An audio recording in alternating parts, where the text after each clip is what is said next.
The Roger Stone Show on the Red Apple Podcast Network. Welcome, folks. This is The Roger Stone Show on the Red Apple Audio Networks. Well, in breaking news, Mayor Eric Adams has dropped from the New York City mayor's race. I would point out that by law it is too late for Adams to get his name off the ballot. One cannot assume that his votes redistribute all to any one candidate.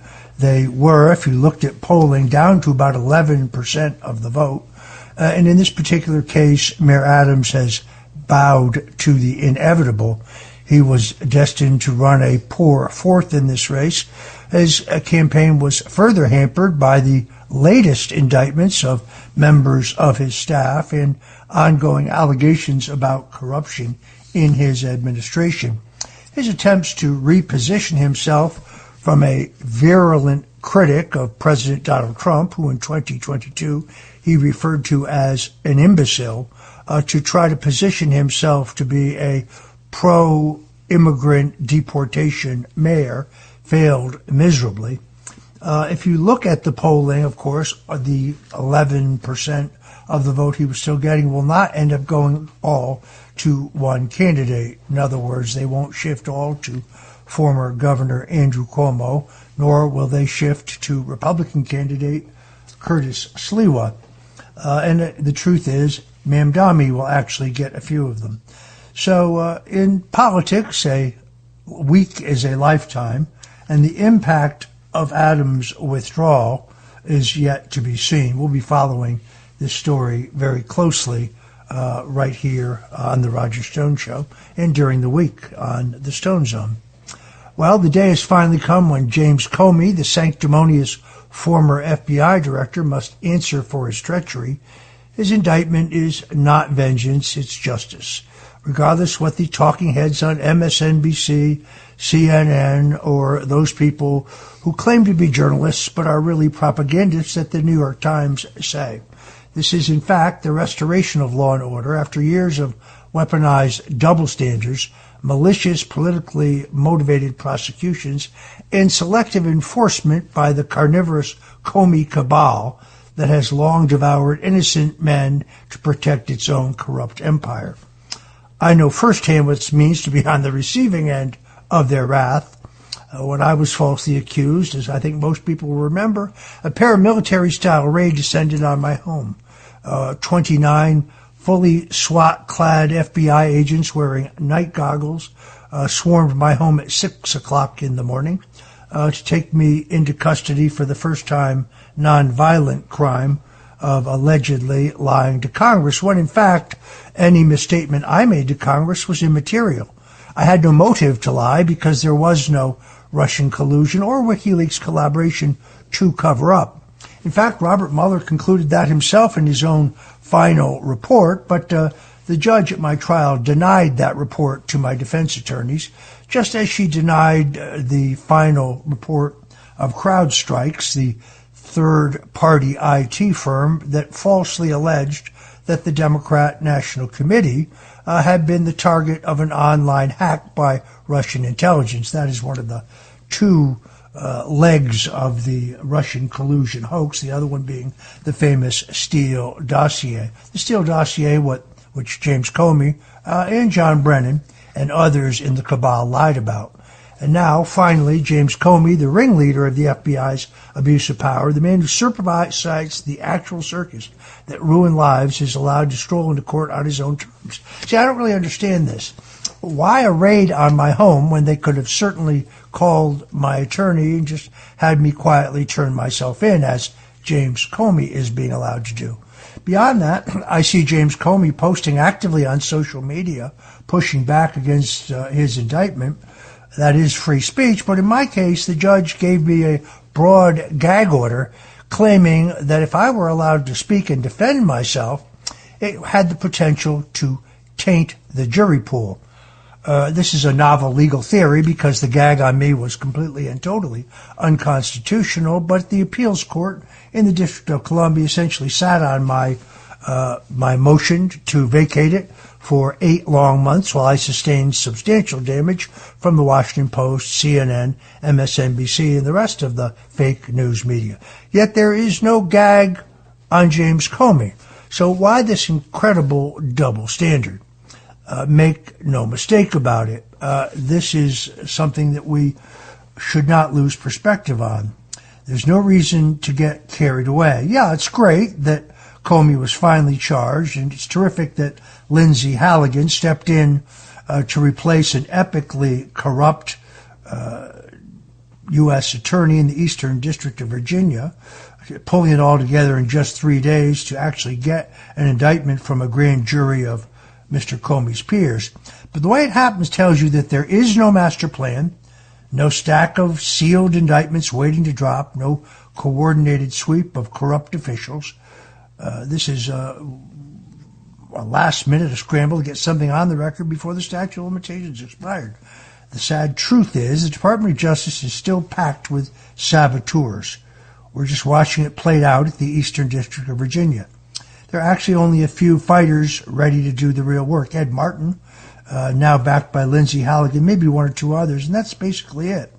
And the few who are in the fight are surrounded by people burrowed into the Department of Justice bureaucracy who stall, block, and undermine them, including some Trump appointees who, whether out of careerism, cowardice, or incompetence, simply are not pulling their weight. If the DOJ was truly running a serious justice operation, you'd see signs. You'd have early morning raids, FBI personnel up and down the chain being dragged in for questioning, Mueller's thugs being hauled in for day-long interviews, and so on. It's very much like the John Durham investigation. In retrospect, the Durham investigation was a fraud. Attorney General Bill Barr never actually gave Special Counsel John Durham subpoena power. So anyone who didn't want to talk to him or didn't want to turn over documents simply told him to pound sand. That, strangely enough, includes James Comey, who refused to be interviewed. And then there's the fact that John Durham, even though he got the basics right, pointing out that there was indeed a conspiracy at the highest levels of government, born in an Oval Office meeting on July 17th of 2017 to frame Donald Trump for Russian interference and coordination to assist his campaign, nonetheless took 5 long years to reach conclusions that excellent investigative journalists like Paul Sperry and Lee Smith and John Solomon had essentially already uncovered. Why did Durham take 5 years? Why did he end up indicting no one whatsoever other than Michael Sussman, a low-level operative in the entire Russian collusion hoax? Indicting Sussman was kind of like indicting the guy who drove the getaway car for double parking while you let the bank robbers get away. And, of course, even he was acquitted in the District of Columbia, despite the fact that there was overwhelming proof of his corruption. The New York Times has a piece on this yesterday. Inside the Trump administration's push to prosecute James Comey, I must say, this piece by Glenn Thrush, Maggie Haberman, former Soros operative Alan Foyer, and Tyler Pager, hits a new low in the standards of journalism. First of all, of course, I object to their entire premise that poor James Comey did nothing wrong. He is just the target of political retaliation.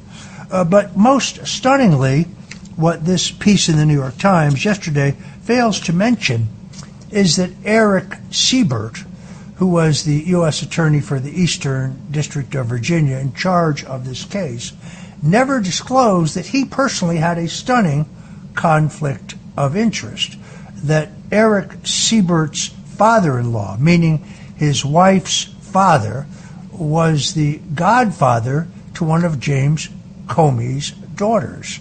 I broke this story last week right here on the Red Apple Audio Networks, but it's kind of odd that Eric Siebert, who is depicted in this New York Times piece like Clarence Darrow, was basically slow-rolling this investigation, and all the career prosecutors, all of whom cheered on and loved the Russian collusion hoax, did everything possible to thwart it. In fact, when Lindsay Halligan, who is one tough cookie, by the way, someone I know personally, very, very smart attorney, big mistake to say because she's not a prosecutor, she's not up to this case.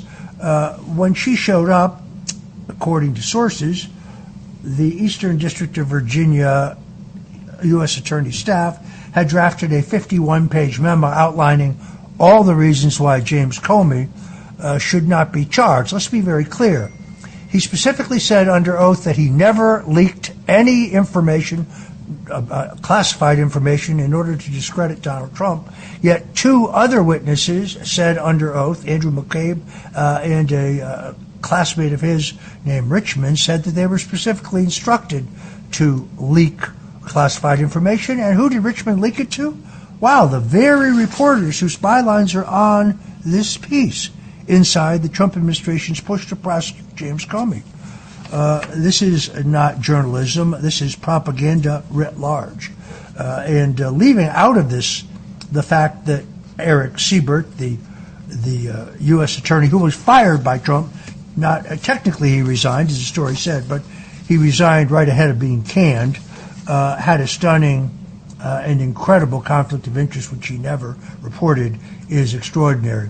And then the icing on the cake, MSNBC once again brings out Nick Ackerman, the former assistant Watergate prosecutor, who likes to pretend that he's some kind of nonpartisan judicial expert, when in fact he's a hateful partisan who defamed me as a Russian agent multiple times. Unfortunately, the statute of limitations has run out, so I can no longer sue him. Today I have the money to sue him, but I don't have the time.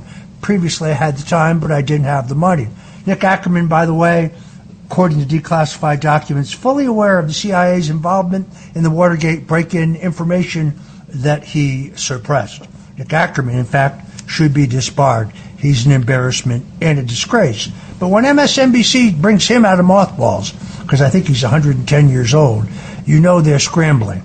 That's because they see the possibility of justice being done in the Russian collusion case, and they are wetting their pants. I'm Roger Stone. This is The Roger Stone Show, and we'll be right back. The Roger Stone Show on the Red Apple Podcast Network. This Sunday is the Tunnel to Towers Foundation Walk Run, and our team is in need of your support. Right now, every dollar counts. The WABC hosts must all rally their loyal audience to participate. Go to WABCRadio.com/walk and help your favorite hosts right here at WABC and support the Tunnel to Towers Foundation. Go to WABCRadio.com/walk. Help WABC raise money for the amazing Tunnel to Towers Foundation Walk Run. Go to WABCRadio.com/walk. The Roger Stone Show. Entertaining and informative on the Red Apple Podcast Network.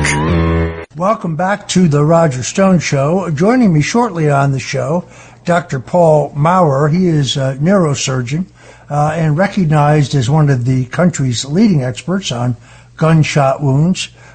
We have an extensive discussion of the political assassination of my good friend Charlie Kirk. There are many, many theories. We're going to try to bring some expertise to that question. And a little later, Stephen Sund, who was the former chief of the Capitol Hill Police, joins us to talk about the new shocking confirmation that there were 275 undercover FBI agents in the crowd on January 6th. We're going to get down to some January 6th truth-telling. So stand by for both of those dynamite interviews. Speaking of the New York Times, they're now the New York Times propaganda machine is covering for CIA Director John Brennan, claiming ridiculously that Brennan cannot be prosecuted because the Director of National Intelligence, Tulsi Gabbard, claiming that her firing of 37 deep state national security apparatchiks is somehow hampering the case. They argue that federal prosecutors are having a hard time putting the case together against Brennan because Gabbard yanked away the national security clearances for our 37 deep state crooks involved, many of them, in the Russiagate scandal. This is 100% disinformation. This is what is known to experts as a planted story. I actually know who in the CIA planted the story, and I know why. If the New York Times wanted to tell the true story, they would write that holding or not holding of a security clearance doesn't impact at all conversations an individual would have with the Department of Justice regarding ongoing investigations. See, the clearances only give you the ability to see new material. It doesn't require you to forget what's already in your head or what you've already seen. Certainly does neither allow nor prevent you from being questioned about what you know. It's based on the recipient's clearance and need to know, not whether you hold a current clearance. The New York Times knows this. They're doing dirty work trying to cover up for John Brennan. Now, who exactly is John Brennan? The former CIA director is, of course, an admitted communist. According to Tucker Carlson's dynamite new series on 9/11, he is the man who signed the visas as the CIA station chief in Riyadh for 4 of the men accused of attacking America on 9/11. The same man who got caught spying, hacking a U.S. Senate committee investigating his use of illegal torture. And the same man who converted to radical Islam in a ritual ceremony while he was the station chief in Riyadh when he converted to Wahhabism. And now we know, thanks to a CIA report by Director John Ratcliffe, and further confirmation in the declassified documents from Tulsi Gabbard, he is the man who forced the Steele dossier, one of the 2 fraudulent pillars of the Russian collusion hoax, into Barack Obama's intelligence assessment, so it could be used as the fake rationale for the launching of the Crossfire Hurricane investigation and the illicit illegal efforts to remove a sitting president. The idea that the U.S. Attorney in the Eastern District of Pennsylvania cannot prosecute Mr. Brennan because Tulsi Gabbard fired these quislings is totally and completely wrong. It's a fugazi, as they say in New York.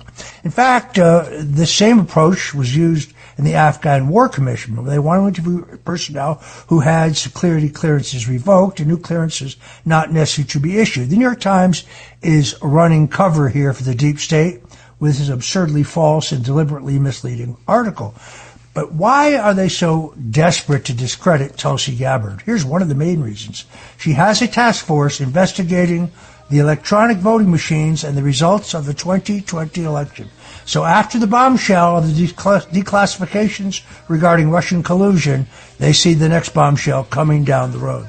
I'm Roger Stone. This is The Roger Stone Show. Don't touch that dial or leave us online, because we'll be right back. The Roger Stone Show on the Red Apple Podcast Network. The Roger Stone Show. Entertaining and informative on the Red Apple Podcast Network. Welcome back to the Roger Stone Show. I must tell you, I still have not personally gotten over the brutal political assassination of my friend Charlie Kirk. I didn't really know Charlie until that fateful morning, September of 2019, when 29 FBI agents stormed my home at 6 o'clock in the morning to arrest me for the non-existent crime of lying about Russian collusion that never actually happened. And prior to my being the target of a Soviet-style show trial in which the judge in my case, Judge Amy Berman Jackson, essentially denied me any plausible legal defense and withhold multiple pieces of exculpatory evidence from my defense attorneys. It really was a disgrace. But Charlie Kirk reached out to me and said that he knew there was no Russian collusion. He knew that I was being pressured relentlessly to testify falsely against my friend of then about 40 years, Donald Trump, and that he would become both a public and a private advocate for clemency in my case. I now realize, looking back at it, that he tweeted, then it was called Twitter, at least 50 times advocating for clemency, but more precisely pointing out the many discrepancies, unfairnesses, and corruption of the prosecution of my case. And for that, I will always be greatly indebted. As someone who wrote a New York Times best-selling book on the assassination of President John F. Kennedy, The Man Who Killed Kennedy, the case against LBJ. Should you order it, get it in paperback. It has 3 additional chapters. As someone who has just finished writing and will soon publish a book on the attempted assassination of President Ronald Reagan, as someone who has examined the assassination of Senator Robert F. Kennedy and realizes that Sirhan Sirhan cannot possibly be the assassin because, among other things, Thomas Noguchi, the Los Angeles County medical examiner, one of the most respected pathologists in the country, says in his autopsy report that Kennedy was shot with 3 point-blank rounds at the left rear of his skull, and Sirhan was always in front of Kennedy. As one who recognizes the many discrepancies regarding the government's claim that James Earl Ray killed Dr. Martin Luther King on April 4th, 1968, despite the fact that Ray himself has recanted, and the fact that the King family filed a subsequent civil suit against the FBI, the Secret Service, the Memphis Police, and certain members of organized crime, and they won that lawsuit. That means a federal civil court has ruled that there was government complicity in Dr. King's murder. I am deeply disturbed by the FBI's attempts to rush to judgment in the question of Charlie Kirk. Now, just to try to summarize their conclusions, the FBI has identified and taken into custody a 22-year-old, Tyler Robinson. They claim he is the sole suspect in the killing of Charlie Kirk. Robinson, a Utah resident, was arrested on September 15th, shortly after the shootings. Authorities now claim that he acted alone, although the FBI continues to investigate the possibility of accomplices or broader involvement. No additional charges against others have been filed. They claim that there is DNA evidence as well as on a towel, also on the rifle, and 4 spent shell casings that were recovered in a wooded area near the campus. This reminds me very much of the Kennedy assassination, where they claimed that Lee Harvey Oswald's fingerprints were on the alleged murder weapon, only to learn that FBI agents had visited the morgue where the murdered Lee Harvey Oswald was to place his fingerprints, his cold fingerprints, on the barrel and stock of the gun that they would later claim was used in Kennedy's assassination. They also claim that there are digital communications, specifically on Discord, a gaming app that incriminate Tyler Robinson. We've seen various different stories. The Wall Street Journal ran with a story that said that there were etchings or scratchings on the shell casings that tied Robinson and his roommate to the trans phenomena. That story turned out to be completely false, like most stories in the Wall Street Journal. But they also seem to go out of their way to try to claim him to the Antifa movement. It all seems a little too pat to me. Then there's the question of whether he shot, disassembled his rifle, then fled, then reassembled the rifle and left it in a place that was easy to find. That makes no sense to me. Then there's the question of whether he changed out of the clothes he was wearing during the shooting only to change back into them so he could be arrested in them. Again, very little of this makes much sense, but the greatest questions surround the actual shooting itself, and that's why I decided to consult an expert. Paul K. Maurer, doctor, is a leading neurologist in this country. He was, most interestingly, the chief of neurology at the 86th Evacuation Hospital for the 101st Airborne Division in Saudi Arabia during the Gulf War. He has his neurology residency was performed at the University of Rochester Medical Center. He is a undergraduate at the University of Rochester. Also got his medical degree from the University of Rochester. He was the attending neurosurgeon for the U.S. Army at the Letterman Medical Center in San Francisco, California. He's the assistant professor of neurology at the University of Rochester from 1992 to 1998. professor of neurology at the University of Rochester, 98 to the present time. He was also served as the attending neurosurgeon for the UHS Wilson Medical Center and has been a board-certified member of the American Board of Neurosurgery since 1988. I originally had him on my show to talk about the Kennedy assassination. His observations are absolutely fascinating, and it's really time for me to shut up and let him speak. So, Dr. Maurer, welcome to the Roger Stone Show. And here's where I'd like to start. The government claims that the rifle that they have recovered a 35-06 shell, I believe it is, and based on much of the reading I've done from both medical experts as well as marksmen, such a bullet shot, if it really came from the front, I believe, or at least based on what I've read, should have left some exit wound and some blood splatter. So that's a good starting place, but I'm going to let Dr. Maurer take it from there. It's an honor to be here, Mr. Stone, and I thank you very much for having me. With regard specifically to that question, and we're going to plow through this kind of, if I might, go back to the cause of the things we know for sure, because I've been a neurosurgeon for well over 14,000 brain and spinal cord surgeries, which makes you always feel the need in any scientific discipline to deal with what you know for sure and then work out from there, like using a GPS. You have to know where you are to know where you're going. With regards to the 30-06, I thought your comments were interesting about the historical aspects of these events. Governmentally that has, they're understandable. This is what we think happened. I get it. Just like the COVID issue, not to bring up another government event, but I'm just being honest. If someone said, well, why do you guys always run through these quote-unquote conspiracy theories?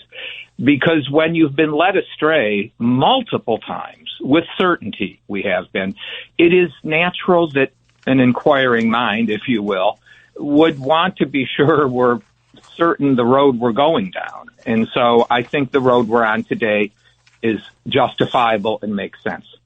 Let's talk for a second about 30-06. 30 is the caliber. It's a third of an inch, 0.3 inches. 06 comes from the year it was popularized by the military. It was used until the Korean War as a military cartridge. It's mostly used as a hunting round now. I lecture to a lot of military. I do bullet wound lectures for the government and governments overseas. And that doesn't mean anything other than I spend a lot of time with military snipers from a lot of countries. I don't know anybody that uses a 30-06 as a tactical weapon. Why is that important? Because the depth of penetration of a bullet, when a bullet strikes, let's just, for the sake of discussion, we'll just make we'll take this out of the Charlie Kirk scenario and just use a generic neck. We have a generic person who gets shot in the neck with a rifle bullet, a 30-06. Well, the 30-06 rifle is very similar to what's called .308, which is a very, very common military and civilian round. It is true there's a longer casing. In other words, the amount of propellant for the 30-06 is about 12 millimeters deeper and it's stacked. So they do have a lot of power. And it is now used partly for that reason for mid to large game. But how deep does a bullet go? This is something, not to take a lot of time at all on this, but because when you watch the videos, and I've watched, it's got to be 100 of these things by now since the sad event of Charlie Kirk, there is a belief that this is it's like the Marvel comic book ballistics interpretation. The bigger the bullet, the deeper it goes, the more powerful it is. That's actually not quite true. It's generically true.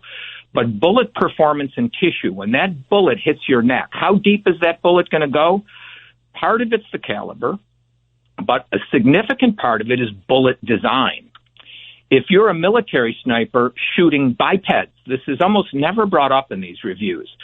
Hunters like deep penetration, and the 30-06 gives deep penetration. In other words, you'd expect that bullet to go in the front and out the back, or equivalently, in the back, out the front. That would be true if it was a 308. That would be true if it's a 30-06. A neck is only 8-9 inches deep. He has a fairly beefy neck, but it's mostly muscle, other than the cervical spine, which is about 30 millimeters. The rest, 30 millimeters wide. The rest of it's all muscle and blood vessels, trachea, windpipe, esophagus. None of that's a big impediment to a bullet going through your neck. So, yes, the caliber is powerful. That's why it's used as a hunting round. But the hunting round I'm harping on because hunters shoot quadrupeds. They shoot animals with 4 legs. 80 to 90% of hunting takedowns are through the side of the animal. In other words, you hit the right chest, and you want that bullet going all the way across the heart, all the way across the other lung, and out the other side. Military doesn't want that. We don't, bipeds, less than 12% of shots. The Israeli Defense Forces in the Bekaa Valley incursion published a nice article in the surgical literature. Less than 12% of shots were through the side because it's a smaller surface area. Just on statistical grounds, it's less likely you're going to shoot that, just like with a deer. The number of deer that get shot front on is relatively lesser because it's a smaller target.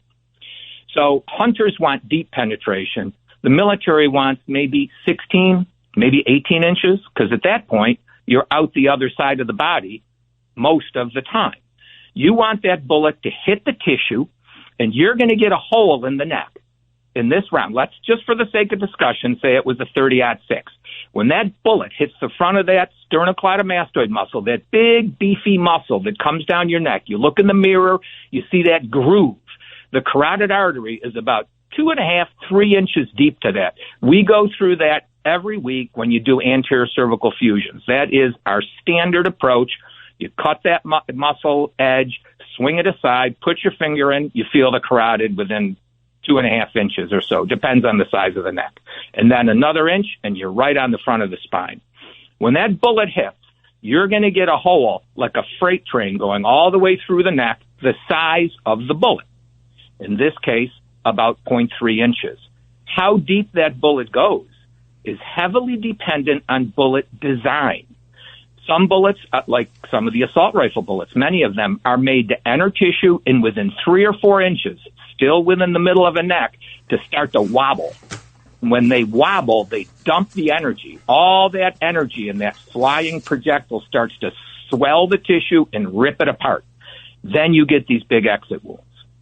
But if you have a hunting round that's designed to go 26, 28 inches, and a lot of the 30-06 hunting bullets, there's over 100 30-06 bullets available.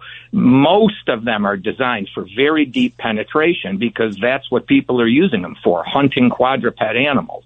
All right, we're going to have, let me stop you there. We're going to have to take a quick commercial break, and then we'll be back with more of Dr. Paul Maurer in a breakdown on the brutal murder of Charlie Kirk. One of the questions I want to ask is whether the doctor believes, based on what he is seeing, that indeed Kirk was shot from the front, or I'd like to get his view on some of these alternative theories that he could have been shot from behind, from the side, or whether, in fact, his microphone could have been used as a weapon.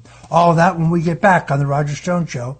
Don't touch that dial. We'll be right back. The Roger Stone Show on the Red Apple Podcast Network. Halliday presents, in the red corner, the undisputed, undefeated Weed Whacker Guy. Champion of hurling grass and pollen everywhere. And in the blue corner, the challenger, extra strength Halliday. Eye drops that work all day to prevent the release of histamines that cause itchy allergy eyes. And the winner by knockout is Halliday. Halliday, bring it on. The Roger Stone Show on the Red Apple Podcast Network. And we're back. We're talking to Dr. Paul K. Maurer, one of the most respected neurosurgeons in the country, a man with vast experience when it comes to gunshot wounds. We were talking about the potential damage done by a 30-06 shell, allegedly shot from the front. Now, again, historically, they told us that Lee Harvey Oswald got off only 3 shots, all 3 of them hitting John F. Kennedy from the rear. We now know, based on numerous sources, but most specifically the doctors who attended John F. Kennedy at Parkland Hospital in Dallas, that those doctors saw wounds in Kennedy consistent with his being shot from the front and the back. And those wounds, at least at Parkland, included a large rear exit wound the size of a grapefruit, as one doctor said it. Those doctors, according to a new documentary by Paramount, were threatened by FBI agents and Secret Service agents to not discuss what they had seen, fearing that their medical licenses would be revoked if they did so. It was only many years after the fact that those doctors came forward, and to a man, they all insisted that they had seen wounds in Kennedy from the front and the back, which really almost totally debunked the incorrect findings of the Warren Commission. Also find it interesting that there has been no autopsy performed or released on Charlie Kirk, although we know that Utah state law does require the local medical examiner, in this case the medical examiner of Utah County, to conduct an autopsy based on the standard homicide protocol. That I find interesting. We also obviously wonder about all of these questions that have been raised regarding the microphone that Charlie Kirk was wearing. Dr. Maurer and I both looked at various videos that appear to be some kind of, explosion, some other event involving the microphone. Strange video of a man jumping over the table, seeming to grab something from Kirk, hand it off to another man. Strange signaling by some of Charlie Kirk's own security staff, touching the brims of their hats, making strange motions. And then, I guess, lastly, the thing I find most curious, the security camera behind Charlie Kirk that would have captured so many of these events, immediately taken down and removed by a member of the security staff, and no effort to secure the murder scene so that people could just come and go, therefore despoiling and contaminating any evidence there. And based on other reports, no extensive interviews of the many, many eyewitnesses who saw the whole thing. So that's a lot to wrap up and hand over to Dr. Maurer, but we now return to him for his analysis. If we may, let's polish off this anterior front shot, back shot, which I think we can wrap up fairly efficiently, and then get to this very interesting microphone theory. The minute you hear the signature of the sound, the minute you hear the sound of the gunshot, keeping in mind sound goes about 1,100 feet per second. That bullet left the muzzle, if that was what it was, at 2,900 feet per second. So the sound hits before you hear the sound. The bullet hits before you hear the sound on the stage. That initial impact, that little flash of blood, I know this sounds sacrilegious. Is it an exit wound? May well be. Is it an entry wound? Yes, it can be. Doctor, I'm going to hold you up there. We're going to go to the break, and we're going to come back and let you continue. The Roger Stone Show on the Red Apple Podcast Network. The Roger Stone Show, entertaining and informative on the Red Apple Podcast Network. And we're back on the Roger Stone Show here on the Red Apple Audio Networks. Our guest, one of the most preeminent neurosurgeons in the country, Dr. Paul K. Maurer, who has served his country and also is recognized as probably one of the country's, if not the world's, foremost expert on gunshot wounds specifically, trying to help us parse through of the enormous amount of information on the internet regarding the tragic murder of my good friend Charlie Kirk. Yesterday, Candace Owens, someone I like very much, who was a close friend of Charlie Kirk's, came forward to say that her sources told her that the man accused of the crime, Tyler Robinson, has not pled guilty, is not suicidal, has never actually been on the campus of the University of Utah, and that the entire claim that his parents turned him in is false. Not sure what to make of all of that yet, other than the fact that Candace has a tendency to turn out to be right. Most of her prognostications, I'm an admirer of her reporting, and she was indeed a very close friend of Charlie Kirk's. We're still trying to get at whether or not the government's at least temporary claim, because the investigation is still open, that Charlie Kirk was shot from the front, from an elevated height by Tyler Robinson from a tall building. We're waiting for a lot more information, as many Americans doubt that narrative. They also seem to be leading us to a conclusion that the motive here was the leftist radicalization of Tyler Robinson, that he had come to hate Donald Trump. There was an entirely false narrative generated largely by the Wall Street Journal that tried to pigeonhole him as a transgendered activist, or claimed that there were pro-transgendered slogans etched on the casings of some of the shells used allegedly in this killing. The FBI does not now claim that. They claim that the shell casings had anti-fascist slogans on them, specifically one saying, "Hey, fascists, catch," the other one citing lyrics from Bella Ciao, which was a famous Italian anti-fascist ballad. At this point, it's very hard to know what to believe. I'm going to return the floor to Dr. Maurer, who is walking us through the possibilities.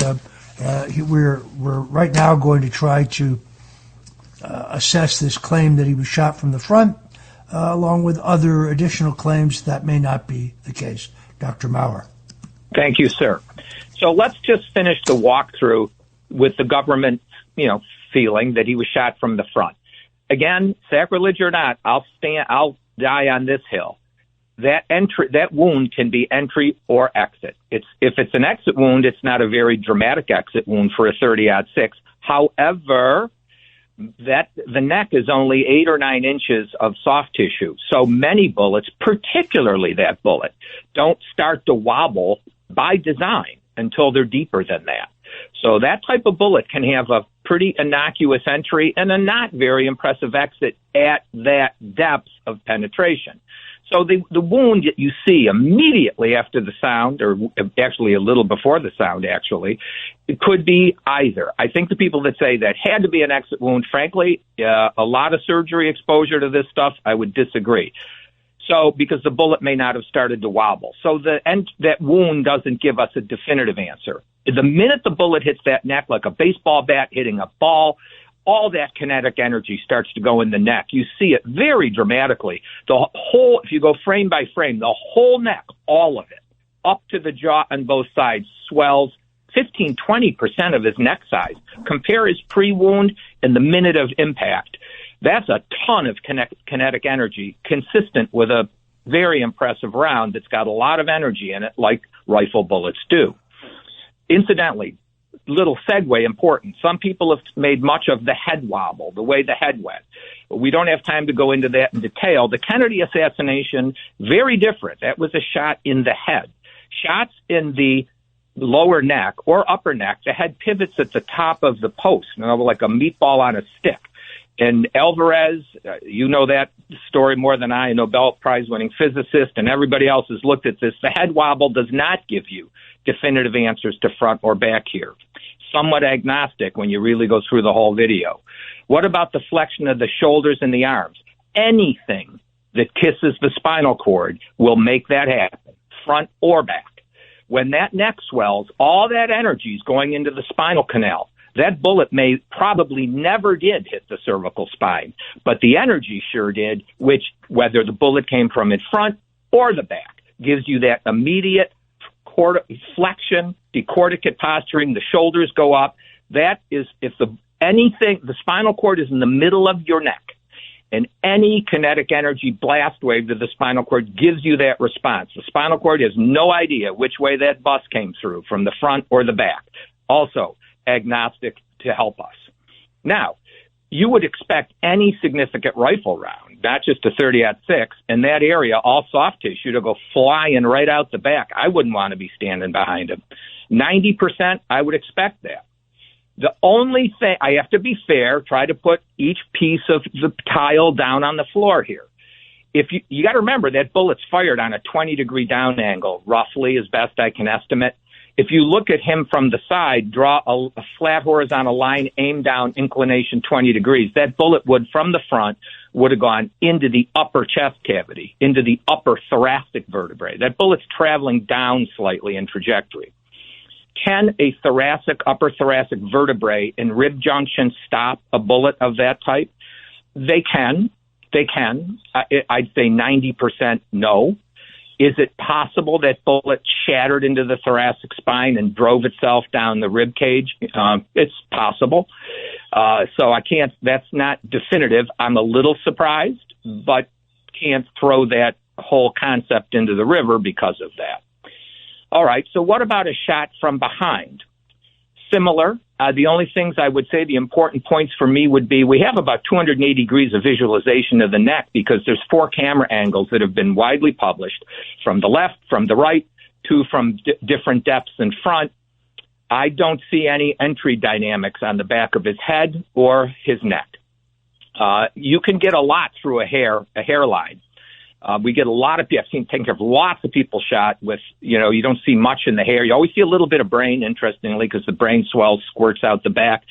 But you can hide a lot under hair. But that would be a very steep down angle to get all the way to the inferior cervical junction into the sternocleidomastoid carotid, that low, just above the clavicle.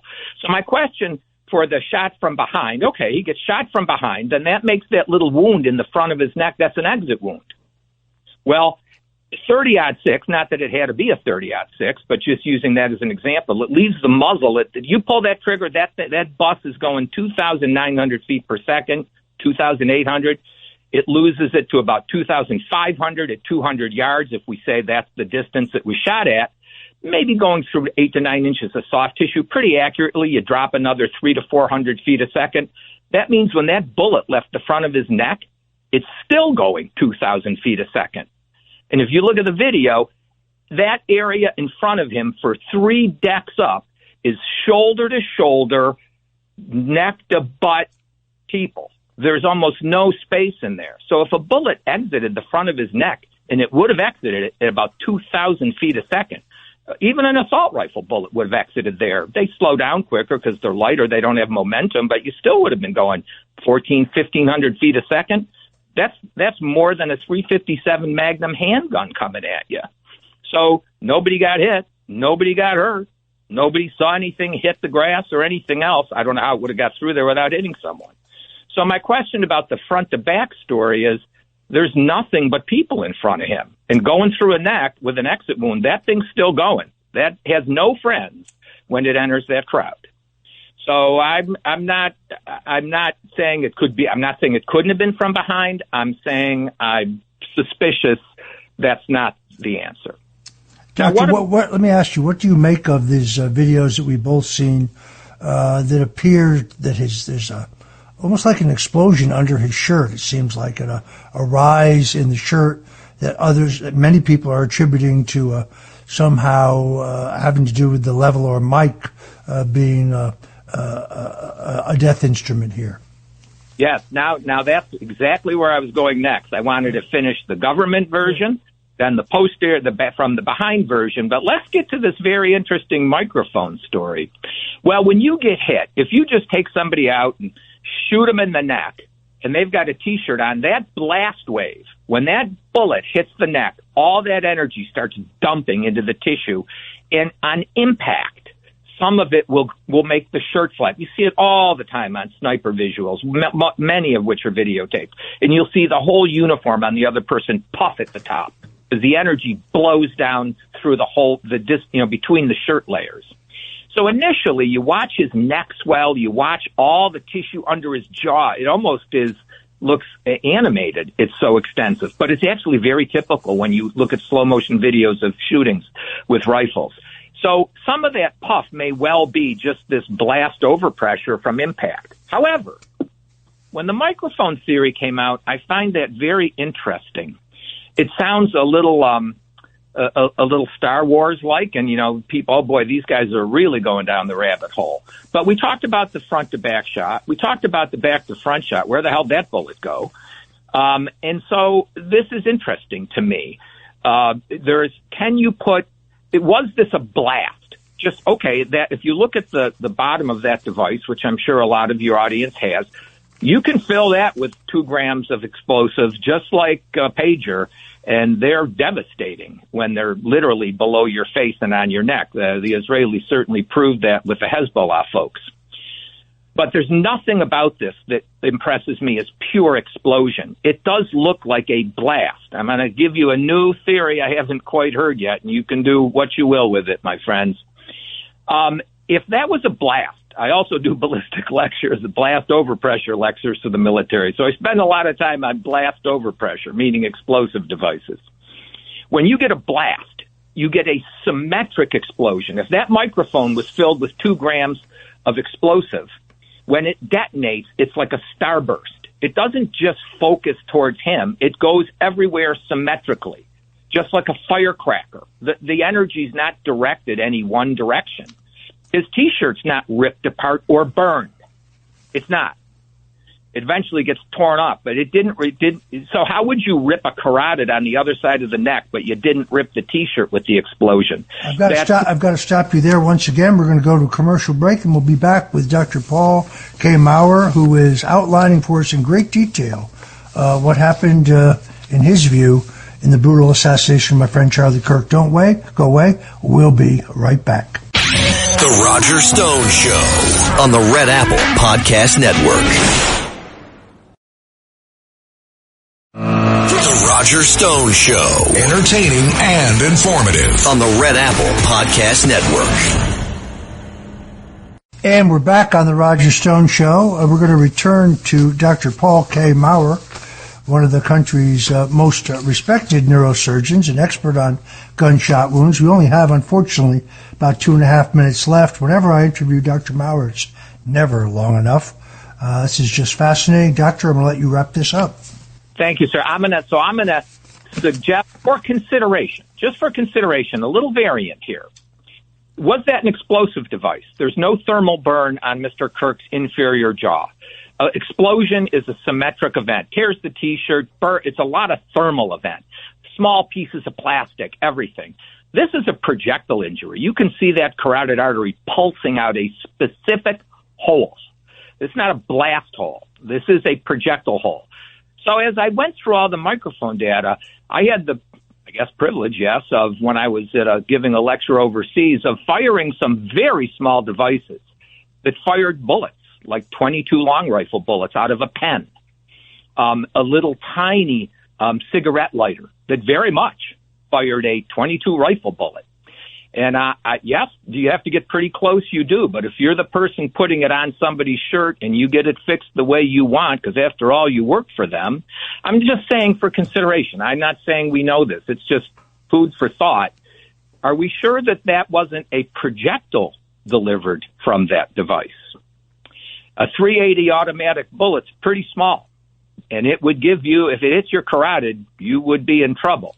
Not to suggest they could aim for the carotid with that, but the microphone origin of this projectile, they're always very small projectiles, 22 long rifle, .380 ACP, also known as 9mm short.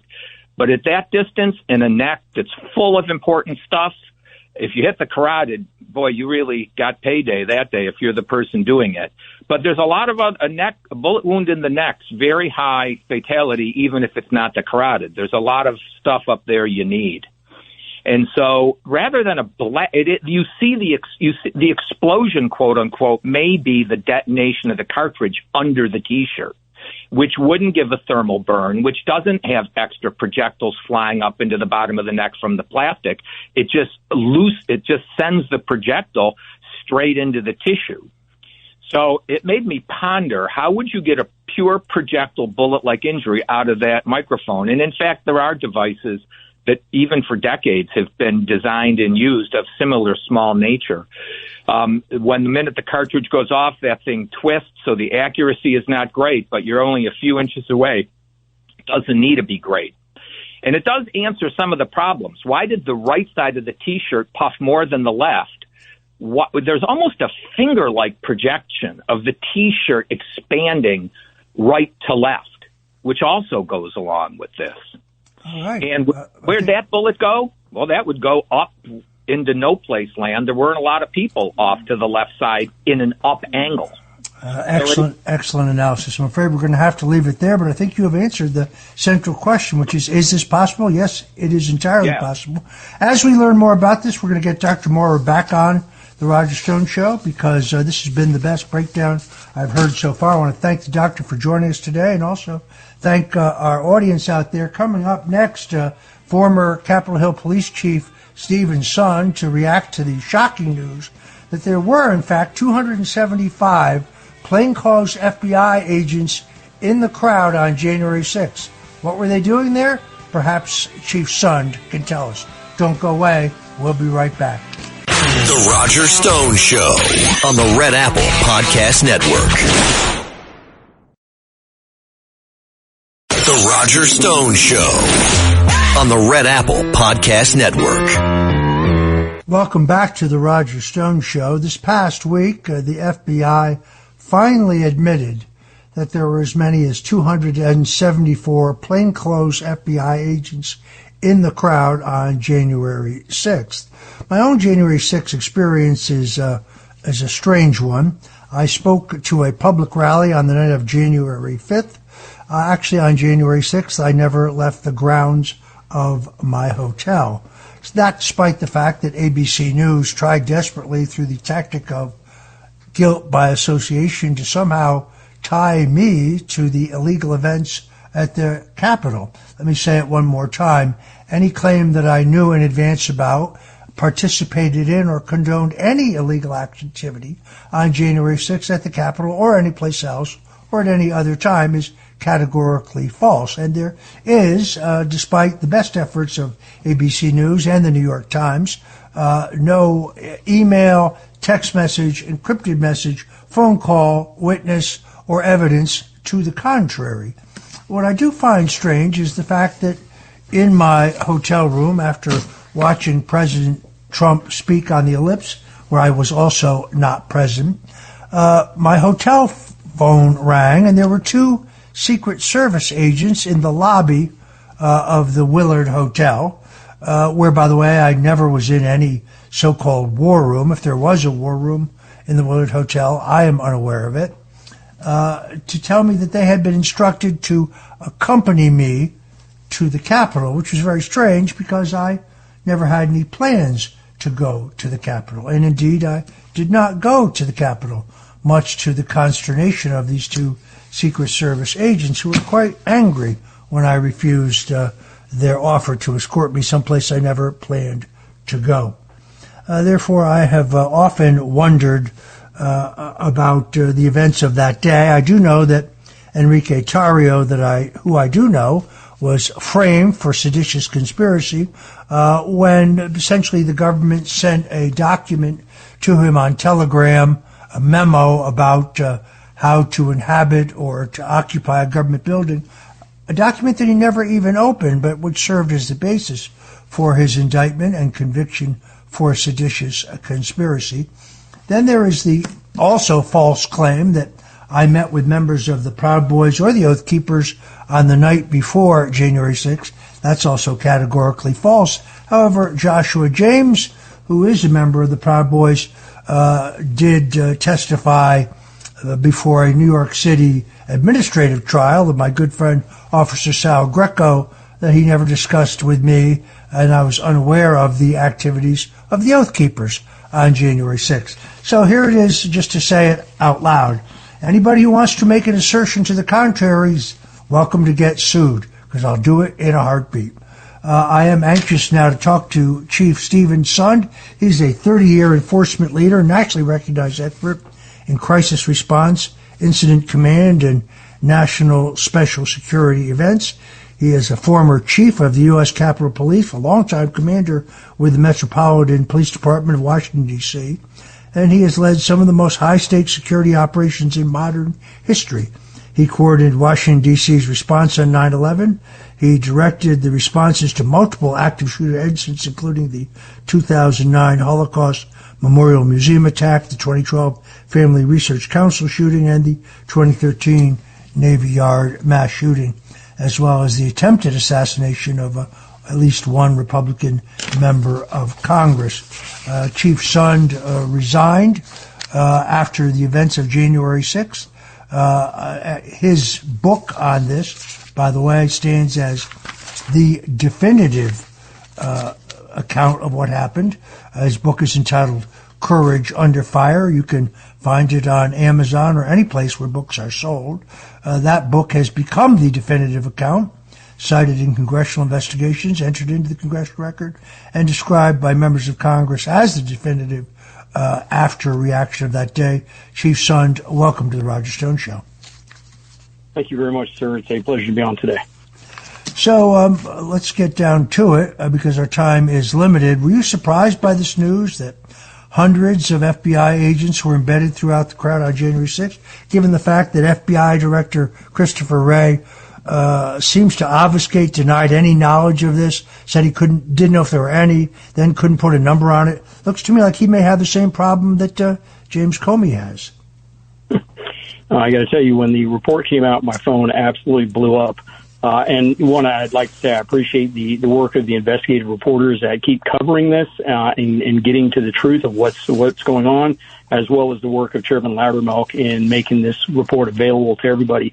You know, I've said from the very beginning that I have no doubt that there's going to be some government agents in the crowd. I would have been surprised. You know, any big event in Washington, D.C. like that, you can have members of the Joint Terrorism Task Force that are out there monitoring the crowd, especially now that we learned some of the bad actors we know the FBI was tracking coming to this. So I'm not surprised. But what I am surprised about is the huge number. You know, 274, that is huge. But especially when you take into consideration the evening of January 6th, when I'm collecting information, because we had a location there we were supposed to go check in and get deployed from, that I was told we had 55 that came over from WFO, the Washington field office, to assist me. I think what's important is to kind of dig into this report and really get a clear understanding of how many of these agents came or were pre-deployed, where they're in the crowd, that were monitoring the crowd, that were doing anything, concerning with the crowd, versus those that may have responded to my request for support. Because I did call over to the FBI. I did speak with Steve D'Antuono, the head of the Washington field office, as well as Dave Bowditch, the number 2 at the FBI, requesting assistance shortly after 3 p.m. You're really getting a clear understanding which of those agents that they talk about in the 274 came to my assistance versus those that may have already been pre-deployed in the crowd or around the Capitol. And the sad thing is this report doesn't give that clarity.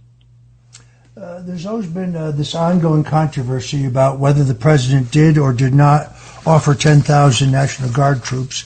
The president insists that he has. I've seen all of the documents put forward by Kash Patel, now the director of the FBI, which support that claim, yet Nancy Pelosi and Mayor Bowser continue to this day to deny they were offered the support of the National Guard. What is your take, Chief? Well, I can tell you, being 30 years in law enforcement, I'd like to work in the area of fact, and what I'm about to tell you is fact. One, I wasn't in the Oval Office when the president discussed that and offered up the 10,000 troops, but I can tell you for a fact, on January 3rd, I requested National Guard support twice, and by law I have to go through the Capitol Police Board, which then has to go and get concurrence from congressional leadership. I was denied twice in the morning of January 3rd.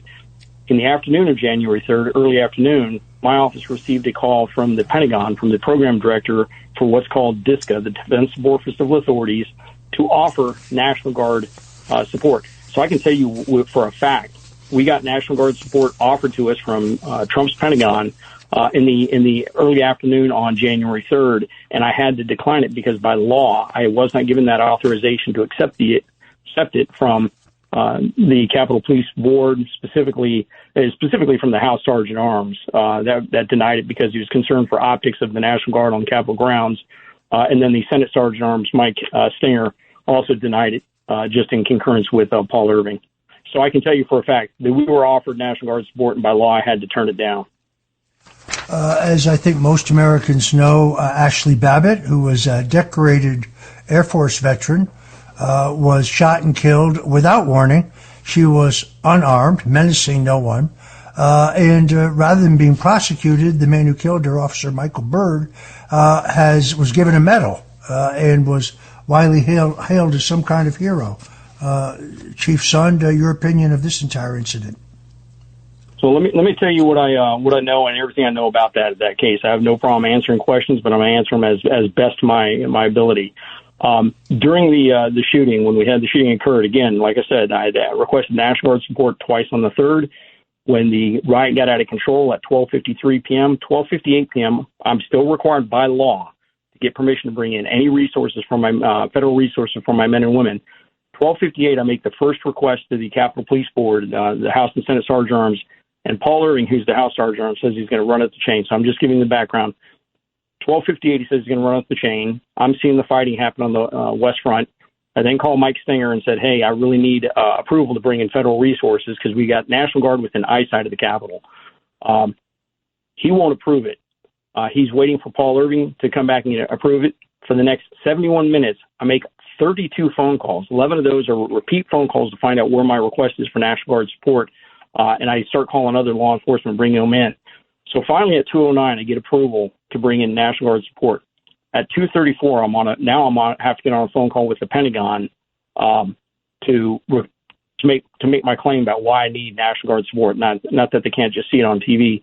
And what I'm getting at, so then at 2:43, we have the shooting of Ashley Babbitt.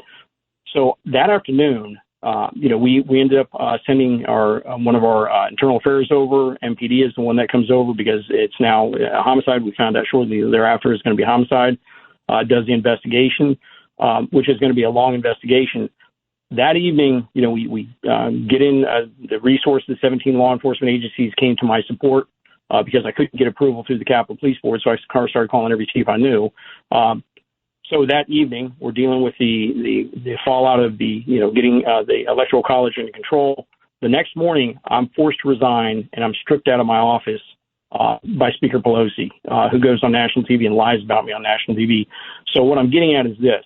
A investigation such as that, the statements, anything like that is going to take time. I was stripped out of my office before any of that was done and before I had a chance to look at anything. So anything I know about that shooting is the exact same thing you know about that shooting. All right, I think that is a more than truthful answer. It always bothered me that the giant Capitol doors that can only be opened from the inside seem to have been opened by someone. Your thoughts about that? Yeah, that's a real interesting question because I think you're referring to the video where you see the guy, he pushes on it. It looks like he's a demonstrator. He's inside. He pushes on it, and it doesn't open, correct? Is that the one? And he turns around, it looks like at the camera? Yes. Yeah, chances are what you're dealing with there is what's called a fire door. It has a 15 or 30 second delay. They push on it so people can escape a fire inside the building. He pushes on it. It stays locked. He turns around, then he hears it snap, which is the fire delay unlocking the door. So I think that's the explanation for that one. All right, fair enough. I must say the January 6th committee proceedings are one of the greatest circuses that I've ever seen. Jamie Raskin basically said 2 days before that hearing that the committee would prove absolute proof of my involvement of the illegal events of January 6th. They produced a bunch of videos that when you run them through a AI software detection program, I actually ran it through 3, you can see that they were all completely and totally fabricated. They matched images with things I never said and vice versa. Then they mistakenly leaked the wrong videos where they used the same soundtrack but different visuals to CNN. Of course, I can't prove all of this today because, well, the committee conveniently destroyed all of their records when Democrats lost the majority in the House. I'm glad to see that the Speaker has appointed a new January 6th committee. On the other hand, I don't think people who were complicit in the illegal actions surrounding the January 6th committee should be allowed to participate other than perhaps in the witness chair. You're listening to the Roger Stone Show here on the Red Apple Audio Network. So our guest is Chief Steven Sund, whose book remains the definitive account of what happened that day. I highly recommend that to you. We'll be back with more of Chief Sund just on the other side. Don't go away. The Roger Stone Show on the Red Apple Podcast Network. The Roger Stone Show. Entertaining and informative. On the Red Apple Podcast Network. And we're back. We're talking to Chief Steven A. Sund. Steven Sund was the 10th chief of the U.S. Capitol Police beginning in 2019. His tenure was defined by significant responsibility in a complex security environment, culminating on January 6, 2021, when he led the department through a rapidly evolving crisis at the Capitol. Chief Sund faced intelligence gaps, delayed and denied federal support, and systemic failures. He provided decisive leadership that day under extreme pressure, coordinating officers and resources to resolve the situation. It's important to note in December of 2024, a bipartisan congressional subcommittee report took the rare step of completely exonerating Chief Sund by name, a powerful vindication of his integrity and his leadership, and we're honored to have us with us here today.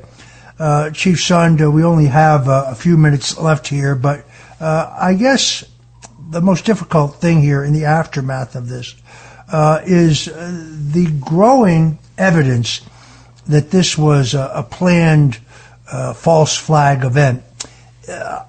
First of all, from a political point of view, any supporter of Donald Trump who thought that breaking into the U.S. Capitol would somehow be advantageous or politically beneficial to what I believe to this day to be a legitimate effort to examine the results of the 2020 election would demonstrate a lack of political sophistication and makes very, very little sense. Then secondarily is just common sense. If people were going to stage an insurrection to try to overturn the U.S. government, they probably would be armed. Yet, based on everything I know, virtually nobody who entered the Capitol, I think nobody who entered the Capitol was armed, and there were no arms found in the people outside the Capitol. Your observations, Chief Sund. So a couple of quick things. Let me, if I can, right before we went to break, you had talked about the video being changed on the select committee. I know for a fact, and it's already come out, that all our internal cameras, none of them have audio. They imported riotous sounds into that to make it sound more dramatic. So that's a known fact. So going back to some of the stuff that you brought up, we did recover actually one handgun inside. There were, I think MPD made a couple of arrests, and we made one arrest on the exterior for people that were carrying pistols without a license that day. And I talk about it, and you see it in the report from the FBI, just the political bias that many of these agents were bringing up that they've seen infiltrate the FBI. And I talk about it in the book, the disparate treatment when you look at the 2020 protests down around the White House and across the country. But let's just look at the White House. 3 days of protests, more cops were injured, more property damage down there, and all arrests, all prosecutions were dropped, let alone you look at what happened at the Capitol. I think you had 1,700 people arrested in that, and it was a 4.5-hour riot. Disparate treatment there, and I don't think it's fair. I've been a cop in D.C. for 30 years. Some of these people that were just trespassing and unlawfully in a building, were put in jail for a number of years. That was very, very much disparate treatment. Could not agree more. I know many people whose lives were ruined, many people whose families were destroyed by overzealous prosecution. Seems that J.P. Cooney, the prosecutor who prosecuted me, it's interesting, the same week I was convicted, he announced that based on his investigation, there would be no charges brought against Andrew McCabe, the epically corrupt deputy director of the FBI, whose legal transgressions far more serious than those leveled against me. I had to wait until a federal judge ordered the Department of Justice to release Robert Mueller's final, heavily redacted report to find that even he couldn't sugarcoat the fact that, as far as I was concerned, he'd found no evidence of Russian collusion, WikiLeaks collaboration, or any other illegal act on my part. Therefore, I find it almost comical to see these talking heads on MSNBC and CNN or in the pages of the once great New York Times continuing to insist that the prosecution, say, of FBI Director James Comey is completely and totally politically motivated and without any basis, which is an absurdity because he testified under oath that he had not leaked, nor had he directed anyone else to leak classified information in order to embarrass Donald Trump, when in fact there's sworn testimony from both a classmate of his, a gentleman named Richmond, Andrew McCabe, the acting director, that he did exactly that. Hopefully we are going to rebalance the scales of justice. We're going to move to a one-tiered justice system. But folks should not get their hopes up yet. The events surrounding the very quick and last-minute indictment of James Comey, the FBI director, indicate to me that there is no master plan. We know that the U.S. Attorney in the Eastern District of Pennsylvania, Mr. Metcalf, has not called a single witness. And then I just read recently that Eric Siebert, who was the prosecutor in the Eastern District of Virginia, never called on Mr. McCabe to ask him about his interactions with James Comey, leading me to believe that he conducted no investigation whatsoever. Anyway, we have to leave it there. I want to thank Stephen Sund, the former chief of the Capitol Hill Police. Again, his book, Courage Under Fire, you can get that at Amazon. Highly recommend it to you. It was an Amazon #1 bestseller. Chief Sund, thank you for joining us, and God bless you. Thank you very much, sir. And to our God bless you and Godspeed. Thanks for listening to The Roger Stone Show. You can hear The Roger Stone Show Sunday afternoons at 3. If you like the podcast, share it with your friends and listen anytime at WABCRadio.com and download the WABC Radio app. Hit that subscribe button on all major podcast platforms. Plus, follow WABC on social on Instagram, TikTok, Facebook, and X. See you next time for a new episode so you never have to wonder. What the heck is going on here? This Sunday is the Tunnel to Towers Foundation Walk Run, and our team is in need of your support. Right now, every dollar counts. The WABC hosts must all rally their loyal audience to participate. Go to WABCRadio.com/walk and help your favorite hosts right here at WABC and support the Tunnel to Towers Foundation. Go to WABCRadio.com/walk. Help WABC raise money for the amazing Tunnel to Towers Foundation Walk Run. Go to WABCRadio.com/walk.